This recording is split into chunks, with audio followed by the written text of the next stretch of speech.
আচ্ছা বলছি, ইয়া রাসূলুল্লাহ আমি তো ভয়ে আসি না, কারণ আমার তো ঈমান চলে যাবে। বলে রাসূল বলেন তুমি তো জান্নাতি, আবার আবার আমার দেশে এর মতো না, আনতে জান্নাতি না, আউযুবিল্লাহ। জাহেলের সীমা আছে একটা হালত। তো আনতে জান্নাতি হলো তুমি আমার বাগান, তাই না? তাহলে আন্তি যদি হয় আরবি, জান্নাতি বাংলা হইলে এত এটা কথা যায়। আরবি বাংলা মিলিয়ে গেছে হুজুর মো বাঙ্গাল জাহাল ভর্তি। 130 মাসলার মধ্যে সবই কুফুরি মাসলা আছে, সবগুলো জায়েজ করে দিছে। 113 মাসলা না, 113 মাসলা সব জায়েজ করে ফেলেছে। জাহালতের সীমা আছে। আলেমুদ্দিন কখনো কোনো মানুষকে তেলাইতে পারে না, কথা বুঝছো? আলেমুদ্দিন কখনো কোনো সংস্কারকে তেলায় না। বুঝে আসছে কথাটা? আলেমুদ্দিন সম্পর্ক কার সাথে হয়? আল্লাহর সাথে হয়। দুনিয়া চলে গেলেও আমার ইমানটাই ঠিক রাখতে হবে। এই জন্য কখনো কোনো সরকার যে হোক না কেন তার তেল তো দিবে না। তেল দিয়ে কথা বলার দরকার নেই আমার। হক কথা হইলে তার প্রশংসা করবে, হক হইলে। কিন্তু তার বেহুদা তেল দিয়ে ডেকে আইনে কেউ কমই জানানি বানাইছে, আর কেউ বানাইছে জান্নাতি। হ্যাঁ জান্নাতি, বুঝছিস নি? কেউ তার খবর আসছে, আখিরাতের খবর আসছে। সাহাবাত ইবনে কায়েস ইবনে শাম্মাসের সেই ঘটনাটা তোমরা জানো, খোলার ঘটনা, তাই না? খোলার ঘটনা, আয়াত নাযিল, খোলার ঘটনা আছে না? তার স্ত্রী তার সাথে বই ছিলেন, সাহাবী, কিন্তু খারাপ বলতে পারবেন না, পছন্দ হয়নি, তাদের ঘর সংসার ভেঙে গেছে, খোলা হয়েছে সেই ঘটনা। আসে বলছি ইয়া রাসূলুল্লাহ, সাহাবাত ইবনে কায়েস ইবনে শাম্মাস তার ইমানদারি আর দিনদারি ব্যাপারে আমার কোনো বেলা নাই, কিন্তু তারা আমি দেখতে পারতেছি না। অনেকে সহ্য করতে পারে না, তার আল্লাহ দিচ্ছে। রাসূলুল্লাহ সাল্লাল্লাহু আলাইহি ওয়াসাল্লাম বলেন তাহলে হাদিকা দিয়ে দাও। হাদিকা কি জন্য দিছিল? মাহার হিসেবে দিছিল। আর ওরা মাহার আগে দিয়ে দিত। হ্যাঁ, বহুত খুশি দিত। আচ্ছা, মাহার আগে আগে দিয়ে দিত, এই জন্য বলছে মাহারটা তুমি ফেরত দিয়ে দাও। বলে ইয়া রাসূলুল্লাহ মাহারও দিব, এটা ফেরত দিব, আরো দিব। মানে ওরা এত রাগ। তারপরে তালাক হয়ে গেছে, এটা আলাদা কথা। পারিবারিক জীবনে অনেক কিছুই করতে পারে, এগুলো নিয়ে কাউকে খোঁচাখুচিও জায়েজ নাই। তো আর সাহাবী হলে তো মোটেই জায়েজ নেই। সাহাবাত ইবনে কায়েস ইবনে শাম্মাস রাদিয়াল্লাহু আনহু, তার ঘরে রাসূল কি বলছেন? তুমি আনতা মিন আহলিল জান্নাহ, তুমিও জান্নাতি। আর আরবি বলি নেই। হ্যাঁ, ওই ইয়াকিরুনা, হ্যাঁ পড়েন। ويقرون بما تواتر يقرون ها به النقل عن امير المؤمنين علي بن ابي طالب رضي الله عنه وغيره من ان خير هذه الامه بعد نبينا بيها আবু বকর ثم عمر। এবং তারা এটা স্বীকৃতি দেয় যেটা মুতাওয়াতির আসছে কার থেকে? আমিরুল মুমিনিন আলী ইবনে আবি তালিব রাদিয়াল্লাহু আনহু থেকে। দেখছো, উনি কিন্তু শব্দ ব্যবহারে খুবই সচেতন। ইমামও বলেন নাই, কারণ সবাই ইমাম। কারামাল্লাহু ওয়াজহু বলেন নাই, কারণ এটাও একটা বেদাতি শব্দ, সালাফদের মধ্যে এটা নাই, এটা পরবর্তীরা যোগ করছে। বুঝলেন তো কথাটা?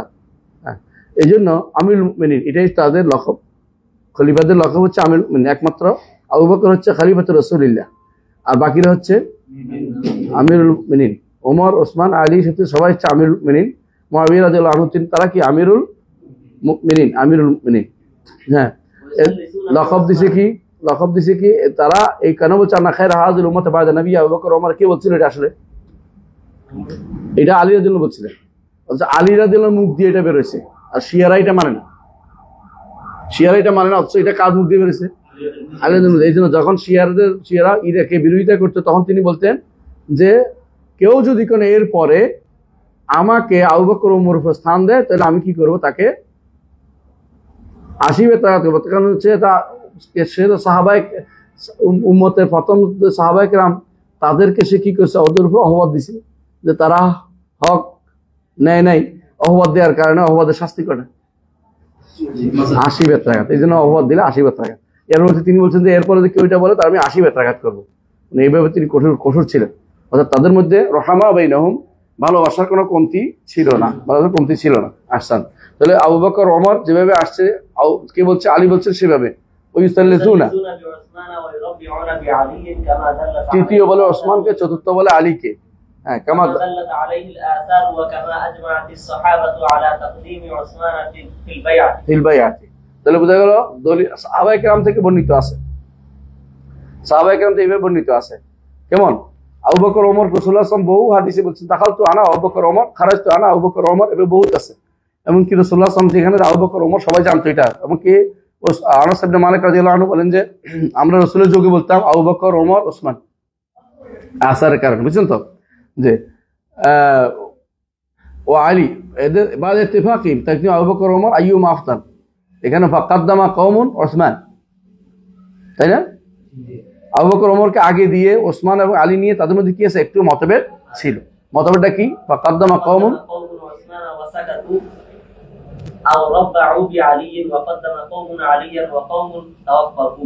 ওসমানকে আগে দিছে সবাই, আলী রাদিয়াল্লাহু আনহুকে আগে নিছে কে? আবু হানিফা রাহিমাহুল্লাহ। তার একটা মত আছে যে আলী উপরে, কিন্তু এই মতটা হয়তো সম্ভবত তিনি জাফর সাদিক দ্বারা প্রভাবিত হয়ে বলছেন। নাহলে আসলেই যাদের খেলাফত আগে তাদের মর্যাদা আগে, এটাই শুদ্ধ। যেটা আগে তিনি বলেছেন যে ওয়ালিমা কামা আজমা আতি সাহাবা আলা তাকদিম ওসমান ফিল বাইয়া, সাহাবায়ে কেরাম ওসমানকে বায়াতের মধ্যে আগে রাখার পরে একমত ছিলেন, সাহাবায়ে কেরাম একমত হয়েছে, সুতরাং এর দ্বিমত করার সুযোগ নাই। কথা বলছে এই জন্য ওসমানই তৃতীয়, চতুর্থ হচ্ছেন আলী। এইভাবে আমাদেরকে বলতে হবে। হ্যাঁ, এটাই বলছেন। জি, ইস্তাকার আমর আহলে সুন্নাত জামাতের সর্বশেষ কথা হচ্ছে আবু বকর ওমর ওসমান আলী। জি, وإن كانت هذه المسألة مسألة عثمان وعلي ليست من الأصول التي يضلل المخالف فيها عند جمهور أهل السنة أهل السنة والجماعة، لكن المسألة التي يضلل المخالف فيها مسألة الخلافة আসেন এর আগে বলতেছেন যে ওসমান আলীর মাসালা যে মতভেদ হয়েছে, ওসমান আগে না আলী আগে, মর্যাদার দিক থেকে এটা এমন মাসালা নয় যে মাসালাতে কি হইতে পারবে, কাউকে পথভ্রষ্ট বলতে পারবে। বরং এই মাসালা হচ্ছে যে মাসালাটার খেলাফটা গ্রহণযোগ্য, মানে এমন যে মাসালার কারণে কাউকে তাদবিল করা যাবে না, মতভেদ হিসেবে আসবে এটা। কারণ এটা হচ্ছে আমরা নির্ধারণ ইজতিহাদের জায়গা, এটা কোনো নসের জায়গা নেই, কোরআন হাদিসে কোনো নস নাই, আখবারের কোনো নস আসে নাই। সুতরাং আমরা এখানে ইজতিহাদের জায়গার কারণে মতভেদটা হইতেই পারে। কথা বুঝে আসছে? সরাসরি নস না আসার কারণে ইজতিহাদের জায়গা হয়েছে, ইজতিহাদের জায়গাতে কেউ কাউকে তাদবিল যেন না করে। এরপরে বরং খিলাফতের জায়গাতে হচ্ছে পথভ্রষ্ট বলা যাবে কেউ যদি আলীকে আগে স্থান দেয়, আবু বকর ওমর ওসমান আগে আলীকে আগে স্থান দিলে, বুঝে আসছে? অথবা আলী রাদিয়াল্লাহু আনহুকে বাদ দিলে, কারা বাদ দেয়? খাওয়ারিজরা। তাহলে খাওয়ারিজরা এর ব্যাপারে এই মাসালাতে একেবারে শিয়াদের এবং আহলে সুন্নাত জামাতের বিপরীতে, তাই না?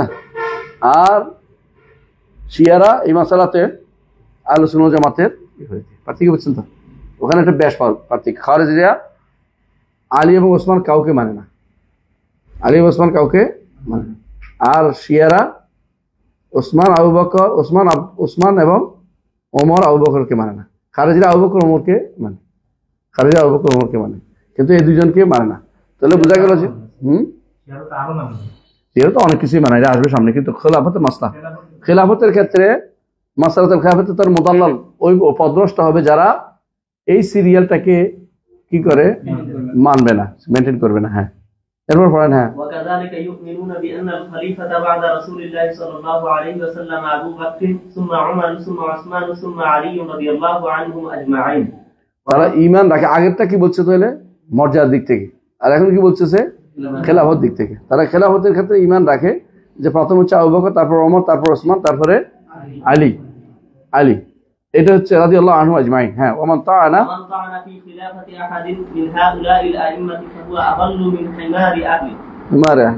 আর এটা সাধারণত মানে সবচেয়ে খারাপ বলতে, জাহেল বলতে বোঝায় না আদাল্লু মিন হিমারি আহলি। হেমার আহলি যেগুলি খুবই হেমার যারা যেগুলো ওয়াহশিয়াস একটা পন্ডিত বলছিল, মনে আছে?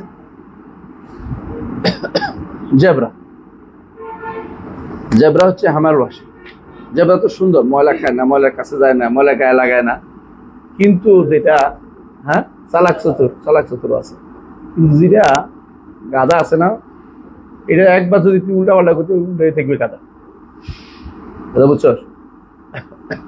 একজনে এই গাধারে বাঁধা তো রশি পায়নি, বুঝছ?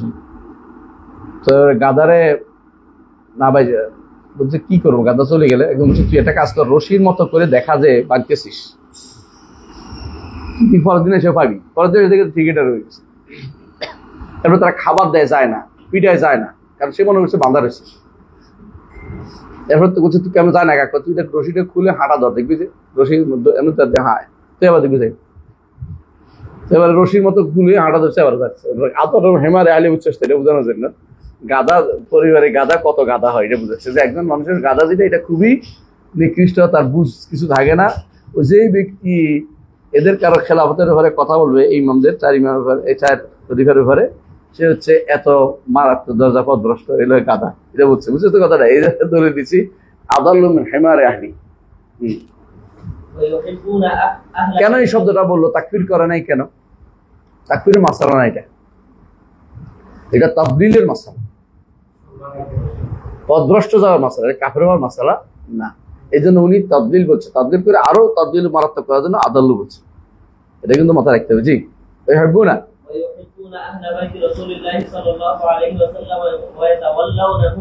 ويحفظون فيهم وصية رسول الله صلى الله عليه وسلم حيث قال يوم غديركم أذكركم الله في أهل بيتي أذكركم الله في أهل بيتي।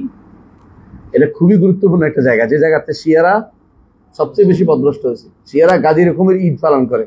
দুর্ভাগ্যবশত বাংলাদেশের এক দলের নেতা, ইসলামিক দলের নেতা, তিনি গাজী রকম উপলক্ষে শিয়াদেরকে অভিবাদন জানিয়েছে। ইমান আকিদা কিচ্ছু জানে না, তার কোনো খবরই নেই যে অভিবাদন জানার অর্থ হচ্ছে আবু বকর ওমর ওসমানকে অপমান করা। গাজী রকম উপলক্ষে অভিবাদন জানা যায় না, এটা শিয়াদের প্রতি শিয়াদের কাজ। এটা তারা বলে রসুল গাজী রকমের দিন, তারা বলে রাসূলুল্লাহ সাল্লাল্লাহু আলাইহি ওয়াসাল্লাম গাজী রকমের দিন আলীকে খলিফা বানিয়ে গেছে। আর আপনি যদি কোনো এটার অভিনন্দন জানান, তো অর্থ কি? আপনি সমর্থন করছেন, তাহলে আবু বকর ওমর ওসমানকে আপনি অপমান করলেন, আপনি পথভ্রষ্ট, আপনি আদাল্লু মিন হেমারে আহলি। বুঝলেন কথাটা? না জানলে উনি পণ্ডিত হয়েছে, নেতা হয়েছে। পড়ার আগেই তো নেতা হয়ে যায়, সব নেতা হয়ে যায় এখন পড়ার আগে। প্রত্যেকটি মানুষ নেতা হয়ে যায় পড়ার আগে। দিনকে শিখতে হবে এটা বলে তো রাগ হয়ে যায়, অনেক রেগে যায়। হ্যাঁ, কি দিন শিখছি আমরা? আল্লাহ কোরআন পড়ে ফেলছি, হাদিস পড়ে ফেলছি, বাংলা কোরআন শরীফ আছে, হাদিস আছে, বুঝলি? মোট কথা এটাই, গাদির কওমের ব্যাপারে কেউ যদি কোনো অভিনন্দন জানায় তাহলে সে কি করছে? পথভ্রষ্ট, এবং সে আদাল্লু মিন হেমারে আহলি। ইবনে তাইমিয়ার কথাটাই বলতে হবে। এই জন্য আমরা আহলু বাইতকে অবশ্যই ভালোবাসি, কারণ এবং তাদেরকে ইতাওয়াল্লাউন অর্থ কি? তাদেরকে বন্ধু হিসেবে গ্রহণ করি। তাওয়াল্লি অর্থ বুঝো তো? বন্ধু এবং অভিভাবক বানানো তাওয়াল্লি বলে। বন্ধু এবং অভিভাবক বানানোকে কি বলে? তাওয়াল্লি বলে। তাওয়াল্লি এবং ওলি এক জিনিস না, বুঝলেন কিনা? তাওয়াল্লি অর্থ হলো কাউকে অভিভাবক বানানো, আর ওলি অর্থ বন্ধু। বন্ধু সাধারণ বন্ধু হতে পারে, কিন্তু তাওয়াল্লি এই জন্য নিষিদ্ধ কোরআনে কারিমে। আল্লাহ ওয়া মান ইয়াতাওয়াল্লাহু মিনকুম ফাইন্নাহু মিনহুম, যে কেউ ইহুদি নাসারদেরকে অভিভাবক বানাবে সে ব্যক্তি তাদের অন্তর্ভুক্ত হবে। কিন্তু কেউ যদি কোনো দুনিয়ার কারণে তার বন্ধুত্ব পাতে, সে কি ইহুদি যাব না? অন্তরঙ্গ বন্ধুত্ব হইতে পারবে না, দুনিয়ার কারণে হইতে পারে। হ্যাঁ, রাসূলুল্লাহ সাল্লাল্লাহু আলাইহি ওয়াসাল্লামের যোগে এক ব্যক্তি আয়েশা রাসূলুল্লাহ সাল্লাল্লাহু আলাইহি ওয়াসাল্লাম এক ব্যক্তির পিছন দিক দিয়ে ধরছেন চোখ। হ্যাঁ, সবজিওয়ালা, হাদিস পাইছেন তুই, তাই না? হ্যাঁ, এই তো হাদিসে বসে এই যে চোখ ধরছে, এবার কি মনে ছিল তখন? না, এটা তো বোঝা গেছে তার কেন দুনিয়ার মানুষের একে অপরের সাথে সম্পর্কের কারণে কথাবার্তা চলাচলতে পারে, অন্তরঙ্গ বন্ধুর বিষয় না, কিন্তু এরকম কি হতে পারে তাদের মধ্যে সম্পর্কের কারণে একটা ভালো সম্পর্ক তৈরি হতে পারে। এই ভালো সম্পর্ক, সুসম্পর্ক অর্থই বন্ধু বানানো বা অভিভাবক বানানো না। অভিভাবক বানানো বা এমন বন্ধু, অন্তরঙ্গ বন্ধু না বানাইলে মানুষের সাথে সম্পর্ক করার দূষণীয় না, বুঝলেন? আপনার গাড়িতে একজন অমুসলিম উঠছে, তারা দেখবেন এই মোটা এরকম খোলা জায়েজ আছে না? জায়েজ নাই তো। এটা তো আমাদের বদ অভ্যাস তৈরি হবে, এটা করবেন না, বুঝে আসছে? আর একের অপরাধে আরেকজনকে মারা জায়েজ আছে? জায়েজ নাই। কাফেররা যেহেতু, ইহুদিরা যেহেতু আমাদের ভাইদেরকে গাজায় মারছে, একটা ইহুদি পাইছি, সবাই মিলে এটা জবাই করবো, যাই যাব? না, ইসলাম এটা নাই। এই জন্য 9/11-এর হামলা জায়েজ নাই। যে করছে পদভ্রষ্ট আদল মিন হিমার আহলি, বুঝলেন কথাটা? যে কাজটা করছে বিন লাদেন এবং তার অনুসারীরা হচ্ছে আদল দল মোদের, এরা পদভ্রষ্ট করছে, এরা ক্ষতি করছে, ইমানের কোনো উপকার করেনি মুসলমানদের। কথা বুঝেন? কারণ ইসলামে এই জাতীয় একজনের কারণে একজনকে হত্যা করা ইসলামে জায়েজ নাই। যুদ্ধ আমরা ঘোষিত না হয় যুদ্ধ করা জায়েজ নাই ইসলামে। যুদ্ধ ঘোষণা না করে যুদ্ধ করা জায়েজ না। আল্লাহ কোরআনে কারীমে বলছেন ফামবিস বি আলা সাওয়া, ঘোষণা করে দিতে হবে যুদ্ধ। যুদ্ধ ঘোষণা করার পরে কোন রাষ্ট্র থেকে ঘোষিত হলে তারপর শুধুমাত্র দিনের রাতে যখন ইচ্ছা তখন মারা যায়। এর আগ পর্যন্ত যুদ্ধ কোনো আক্রমণ করা যায় না। কোন দেশের সাথে চুক্তি থাকলে চুক্তি ভঙ্গ করা যায়, ভক্তি করা যায় আছে, আল্লাহ কোরআনে বলে দিচ্ছেন। ততক্ষণ পর্যন্ত চুক্তিকে সম্পূর্ণরূপে ঘোষণা না দিবে কোনো জায়েজ নাই। রাসূলুল্লাহ সাল্লাল্লাহু আলাইহি ওয়াসাল্লাম সাহাবী মুআবিয়া রাদিয়াল্লাহু আনহু এক যুদ্ধে যাচ্ছেন, এক যুদ্ধে সিরিয়াতে এক জায়গায় তিনি সিদ্ধান্ত নিলেন যে রাতের বেলা আক্রমণ করবেন, কিন্তু তাদের সাথে চুক্তি আছিল। আবু উবাইদা ইবনে জাররাহ দৌড়ে গেছেন, যায় কি বললেন? আল গাদার, এটাই গাদ্দারি, তাদের সাথে আমাদের একটা চুক্তি আছে। বলছি অনেকদিন পার হয়ে গেছে, হইলে হয়েছে, লোক পাঠাইয়া জানাই দিতে হবে তোমার সাথে আর চুক্তি নেই, এরপরে যুদ্ধ করতে হবে। ইসলাম এটা বলে না যে তুমি পাইলে যুদ্ধ করবে। হ্যাঁ, তো প্রতিরোধ যুদ্ধ আলাদা, প্রতিরোধ যুদ্ধ আলাদা। আমার উপর আক্রমণ আসে প্রতিরোধ করবো, ক্ষমতা দেখ, না হলে আমি হিজরত করবো, এটা হলো শরীয়তের বিধান। এটা না করে আপনি যেটা করেছে 9/11, এটা ইসলাম অনুমোদন করে না। গালি দিচ্ছে বড়াই ফেলবে কিছুক্ষণ করে, আমাদের জানি, কিন্তু সত্য কথাটা বলতে হচ্ছে আমাকে। ইসলাম এই জাতীয় আক্রমণ অনুমোদন করে না, এটা মাথায় রাখতে হবে। হ্যাঁ, ইসলাম এই জাতীয় আক্রমণ অনুমোদন করে না, কারণ ইসলামের কিছু নিয়ম আছে যুদ্ধের। ইসলামের কিছু নিয়ম আছে যুদ্ধের। ইসলাম কোনোদিন নারী পুরুষকে মারতে বলে জায়েজ আছে? জায়েজ। যারা যুদ্ধক্ষেত্রে আছে, যুদ্ধক্ষেত্রে নাই তাদেরকে মারতে বলে? জায়েজ নাই। যারা কৃষি কর্ম করে তার মারতে বলছে? জায়েজ নাই।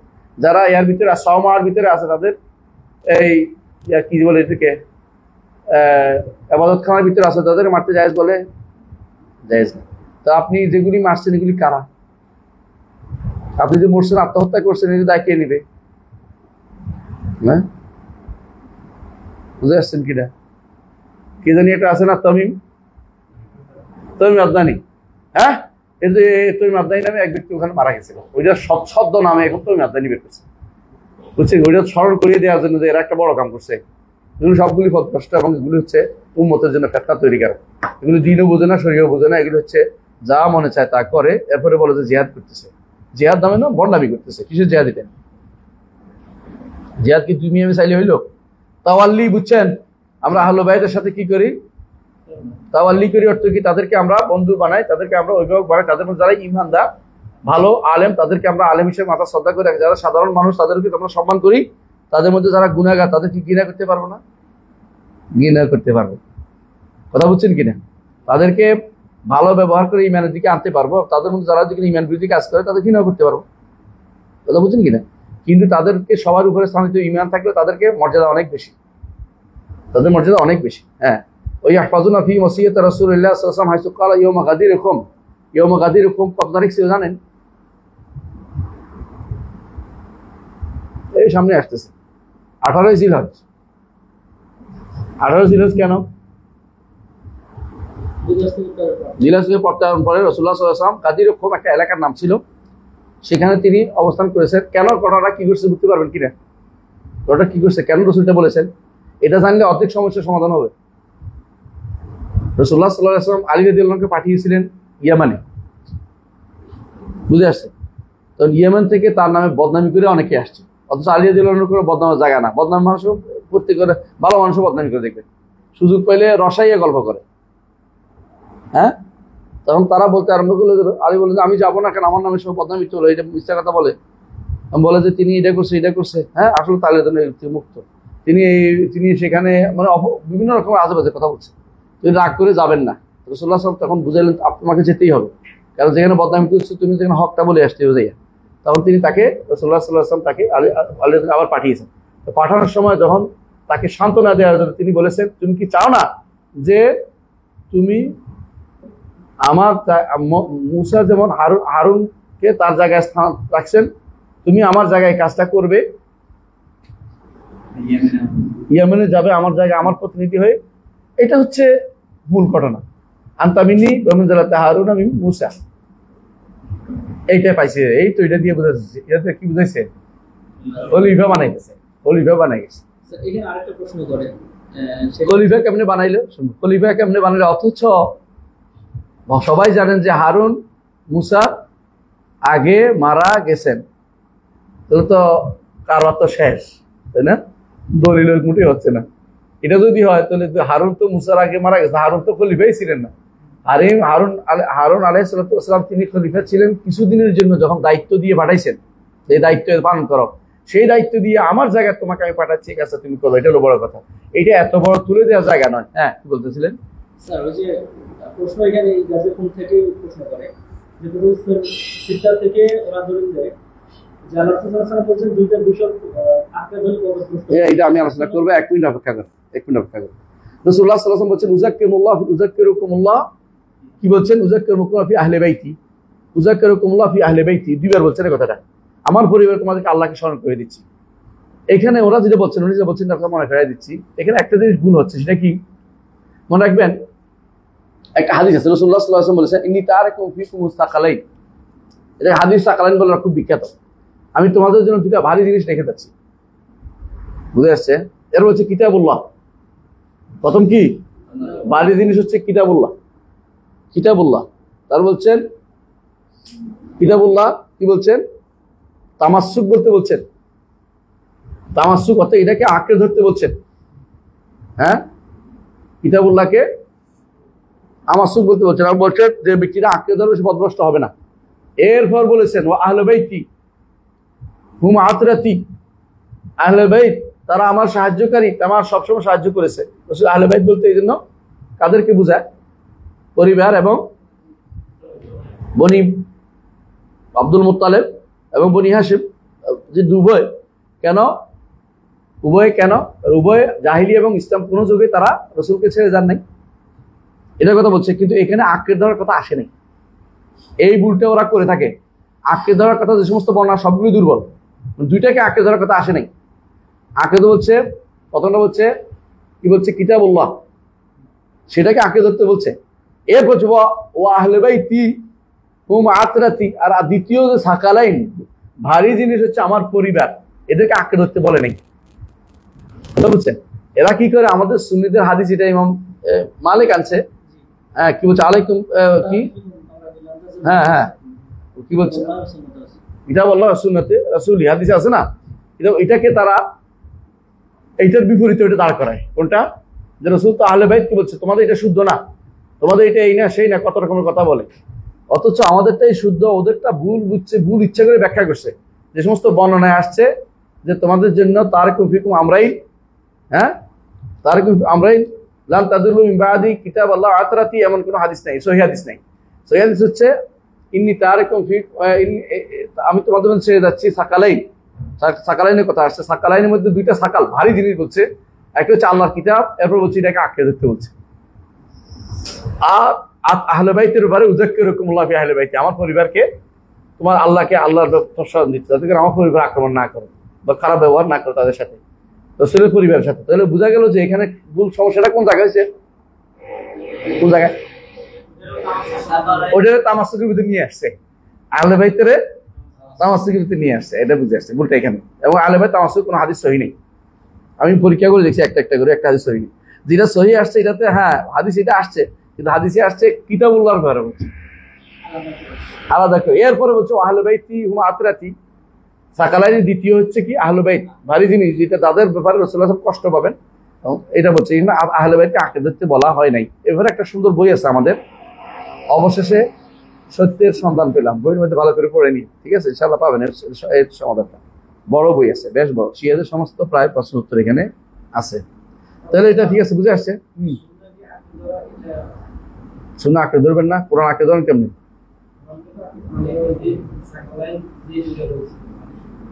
সাকালাইনের দুইটা সুন্নাহ বলে নাই তো, কিতাবুল্লাহ বলছে, কিতাবুল্লাহ বললে সুন্নাহ ঢুকে, সুন্নাহ আসবে না। আর কিতাবুল্লাহ তো বলছে যা কিছু ধরলে তো সুন্নাহ আসবে, কিতাবুল্লাহ তো বলছে রাসূলুল্লাহ অনুসরণ করতে, মা আতাকুম রাসূলু ফাখুযু মা নাহাকুম আনহু ফান্তাহু, ইয়াকফি ওয়াহদা। আর এটা যে অতিরিক্ত রাসূলুল্লাহ আমাদেরকে জানিয়েছেন আহলে বাইতের ব্যাপারে, আমরা যে আহলে বাইতের পাই অবশ্যই ভালোবাসি, অন্তর থেকে ভালোবাসা আসে, কিন্তু তাই বলে আহলে বাইতের দাবিদার যারা আছে এদের ব্যাপারে আমরা সাবধান থাকি।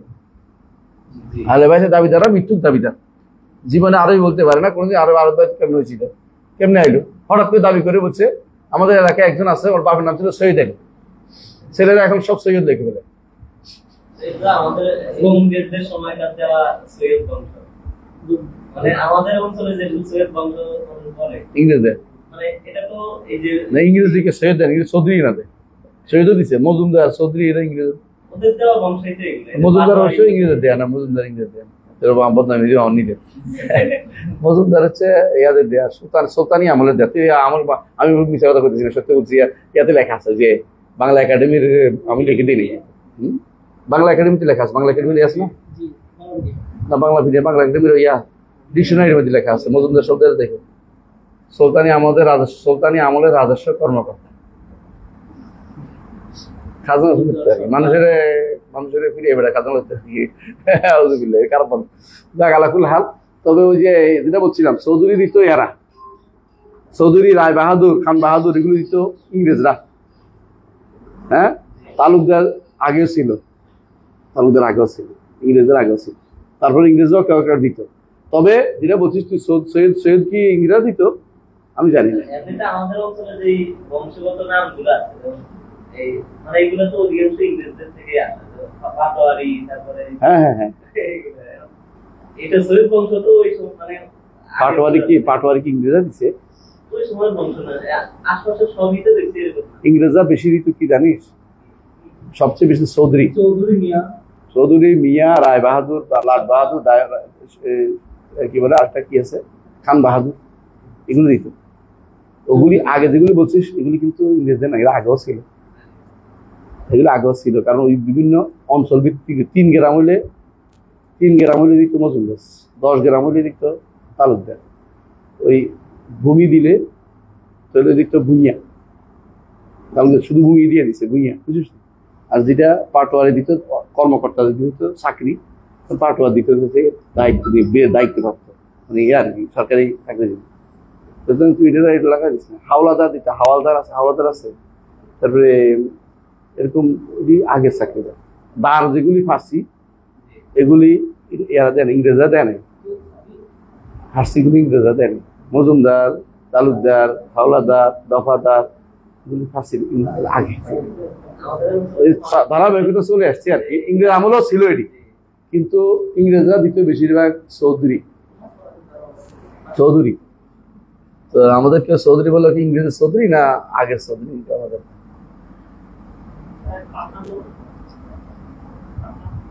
পাঠান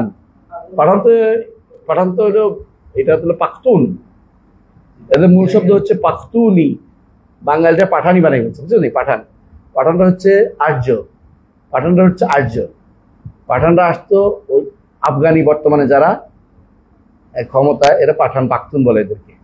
হ্যাঁ, এদের মধ্যে এই যে পাকিস্তানের নাম কি, ইমরান খান রাও, পাকিস্তানের একটা বিশাল গোষ্ঠী আছে পাখতুন প্রদেশে যারা থাকতো, ওরা আসছে। ইরানিরা যখন, আর্যরা যখন আসতেছিল পথে, ইরানে একটা গোষ্ঠী রেখে আসছে, আরেকটা গোষ্ঠী আফগানিস্তান রাখছে, আরেকটা গোষ্ঠী ভারতে আসছে যারা, তাদের কি বলা হয়?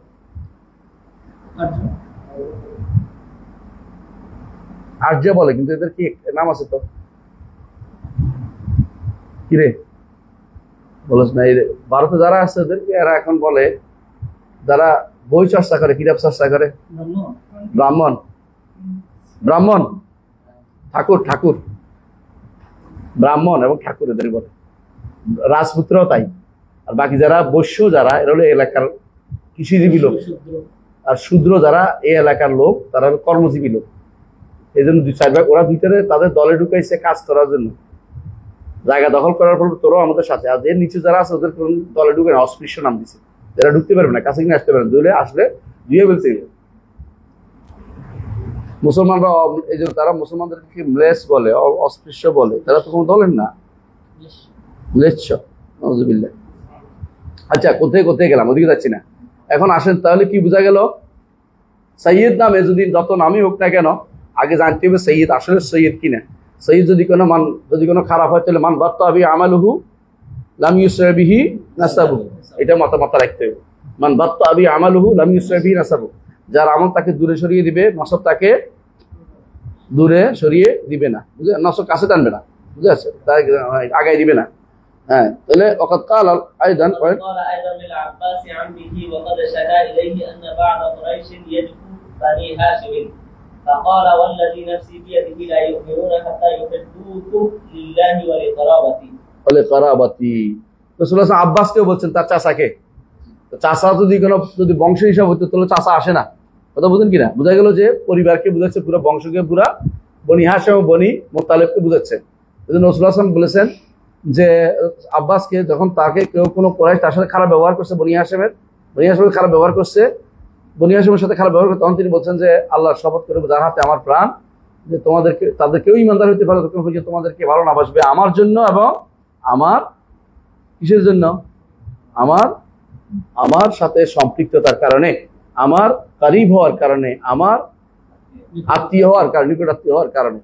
এটুকুই আমাদের আজকের মতো থাকুক ইনশাআল্লাহ। কেমন? সুবহানাকাল্লাহি ওয়া বিহামদিকা আশহাদু আল্লা ইলাহা ইল্লা আনতা আস্তাগফিরুকা ওয়া আতুবু ইলাইক।